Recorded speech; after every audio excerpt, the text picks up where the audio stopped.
Going to start preaching now.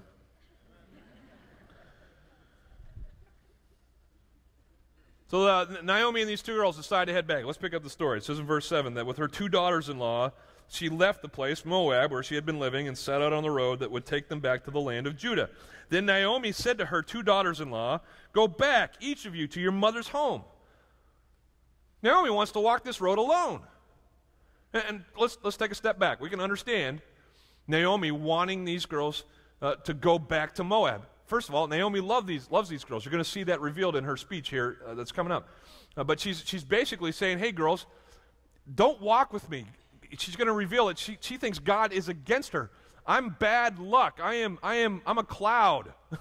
Get away from me and go and make a life for yourself. I'll read it to you. Just see what she says. She says, "Go back, each of you, to your mother's home. May the Lord show kindness to you as you have shown to your dead and to me." She says, "Thank you so much for loving me, for loving my sons. May God richly bless you for those things." But she says, listen, get away from me. May the Lord God grant that each of you will find rest in the home of another husband. This is one of the ultimate blessings that you can give to a widow. May you find another man so that that guy can take care of you, so that he can give you children, and that they can grow old and take care of you too. She goes on, she says, it says at the end of verse 9 there, it says, then she kissed them. And this was her way of saying, I love you, go home. And they wept aloud, it said, and they said to her, "Oh no, Miss Naomi, no Miss Sweetness, we'll go back with you to your people." I mean, these girls really loved their mother-in-law. And have you ever been through something with a group of people? Like, you may not have been super close on the front end, but if you go through a death, if you go through the brutalness of a mess, you just get really close to those folks. Anybody ever experienced that? I mean, it's what happens. So these two girls, I mean, they were leaning hard on Naomi. They were looking to her as their wise mother-in-law. And they're like, no, we don't want to separate from you. We're willing to go back with you. But Naomi persists. Look at verse 11. Naomi said, "Listen, seriously, return home, my daughters." And then she gives the argument. She's a great lawyer. That's what she should do. She should go home and set up shop as a lawyer. She says, "Why would you come with me?" She's basically asking, give me one good reason that you would follow me back to Bethlehem. She's going to say, am I going to have more sons who could become your husband? Okay, picture this woman. She's aged. She doesn't have a husband right now. And so she's not set up to be bearing children.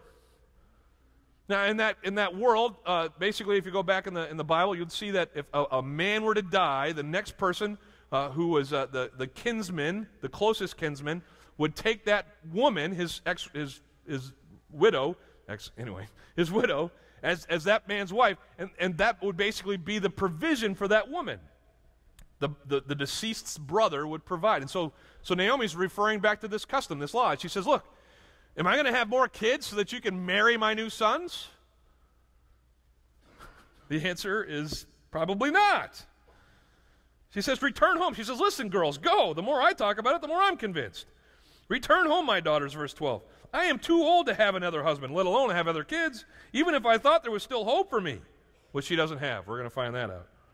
Even if I thought there was still hope for me, even if I had a husband tonight, and, we were able to give birth to sons, you still have to wait for these guys to grow up. You can't marry a baby. Creepy. And she's basically saying, look, even when they grow up, you'd probably be past your, birthing or parenting ages. You wouldn't be able to have your own children. I mean, she's basically putting together this logical argument that everybody's like, oh, yeah, you're right. Well, that makes sense. Legitimate concerns. Would you remain unmarried for them, she asked? No, my daughters. It's more bitter for me than for you and here's where it comes. Naomi says, listen, you got to get away from me. I'm Schleprock off of Flintstones. I mean, it is bad, bad, bad with me. My mojo is gone. God is obviously not for me because of everything that has transpired. Has anybody ever felt that way? I'm cursed. I mean, just everywhere I go, something bad happens. Naomi feels it. And she just doesn't want these girls to be a part of her failures, of her destitution. You got to get away from me because the Lord's hand has gone out against me. Well, she's done with her argument, and so we see the reaction of the two girls. Look at verse 14. It says this, and at this they wept again. I I mean, it's just a big cry fest. You know, these girls are torn, but then we get to see the decisions. Look what happens. Then Orpah kissed her mother-in-law, what? Goodbye. Orpah listened to her mother-in-law and said, yeah, you're right. I mean, you have painted a pretty bleak picture. And it is going to be better for me to head back home. So thanks for everything. Bye. But right next to her, in the same embrace, group hug,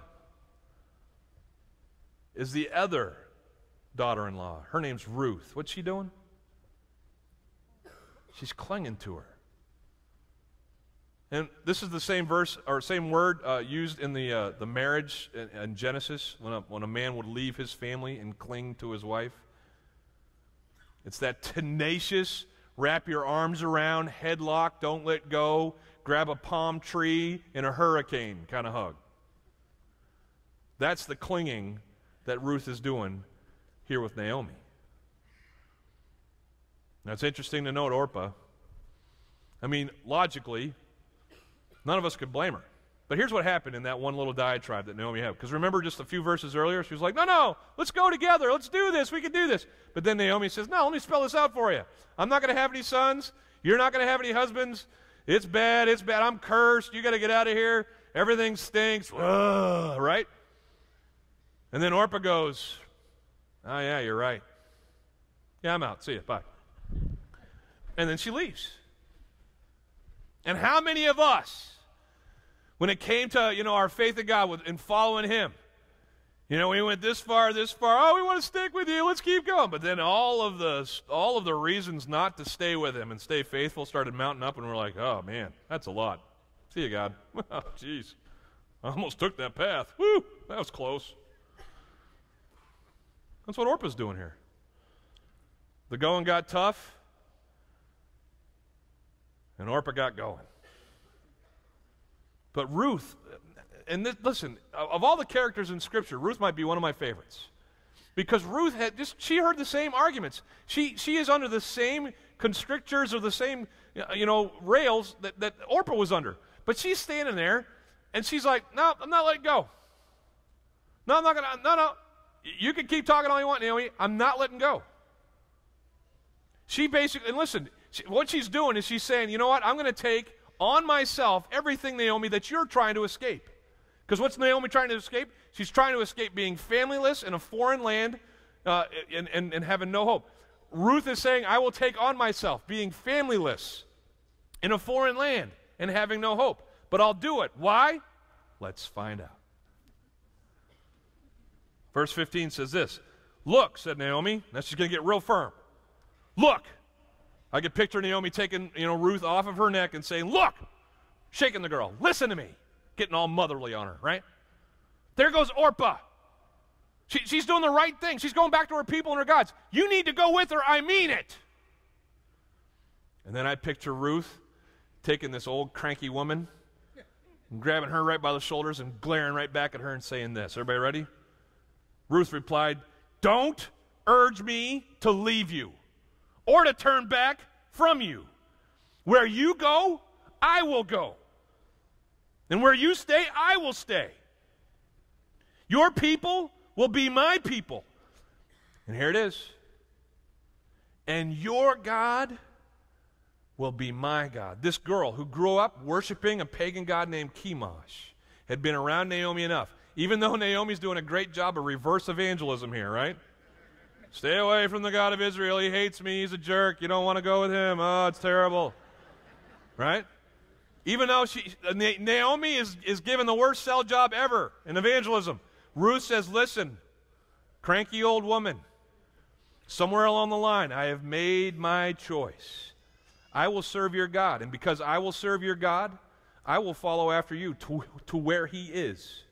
We're going back to His land. I'm going to put my faith in Him and Him alone. I'm going to go where you go. I'm going to stay where you stay. I mean, she even gets all grave onto this thing. Look what it says next. She says, where you die, I will die, and there I'll be buried. She's basically saying, look, lady, if we get to the end of this road and we die, a bus hits us, a camel runs over us, I don't care. I'm following after my God. He's my God. He happens to be your God, even though you're not too excited about him right now, and I'm going with you. She says, may the Lord deal with me, be it ever so severely, if anything but death separates you and me. You ever thought of the things you'd die for? Maybe your wife, maybe your kids, fellas. Maybe your motorcycle, I don't know.